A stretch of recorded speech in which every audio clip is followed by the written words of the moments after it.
This is Understand the Times, a radio program dedicated to equipping the church with biblical insights for contemporary issues. As an author and lecturer, Roger Oakland speaks internationally on a wide variety of topics. Roger helps us understand and analyze past events, today's headlines, and even things yet to take place. Now, to help us understand the times, here's Roger.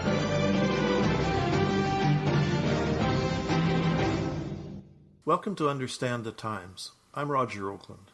Times have changed from the past. I was reminded of this not long ago when I spoke to a class of high school students at a Christian school. 3 or 4 minutes into the lecture, about 1/3 of the students in the class put their heads down on their desks and fell asleep. When I was a student, we were required to stay awake in class. If we didn't, we were told to sit in the hall until we were ready to come back and pay attention.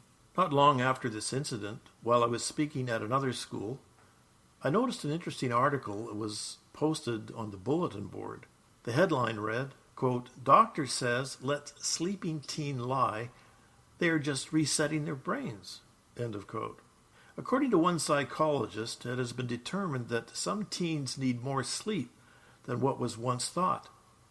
When they doze off in class, they are just resetting their brains, the psychologist said. Although I'm not a psychologist, I do have some common sense. If students sleep in class, how can they learn anything? Another observation I've made is that there seems to be a deep sleep overcoming many who profess to be Bible-believing Christians. It seems fewer people go to church to learn about what the scriptures teach. Some are even saying the Bible is not sufficient for our generation. They are looking for some extra biblical experience or new revelation that will stimulate them or make them feel good. Others have abandoned the truth and have become completely apathetic. This reminds me of a story I heard about 2 Christians who were discussing the difficulties they believed the church was facing. The one said, "I see there are 2 major problems. First, people are ignorant of what the Bible teaches, and second, they're apathetic." The second Christian responded, "Oh, I don't know about that. But if I did, I wouldn't do anything about it anyway." I like what Paul wrote to the Ephesians. "But all things that are reproved are made manifest by the light. For whatsoever doth make manifest is light. Wherefore he saith, Awake thou that sleepest, and arise from the dead, and Christ shall give thee light. See then that ye walk circumspectly, not as fools, but as wise, redeeming the time, because the days are evil." Ephesians 5, verses 13 to 16. According to Paul's words, we should always be alert, especially given the signs of the times, which clearly reveal we are living in the last days. Let's reset our brains and wake up. There are so many things happening which indicate we are living in the most important period of history the world has ever known. Jesus is coming soon. When he comes, I would rather hear him say, "Well done, faithful servant," rather than, "Wake up."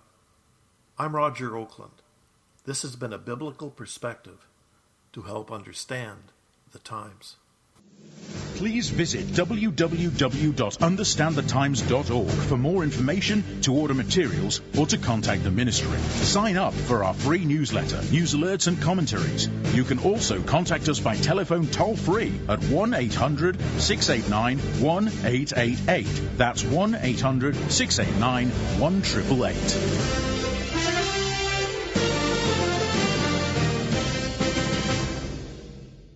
Did you know that Understand the Times as an international ministry has programs that assist widows and orphans around the world?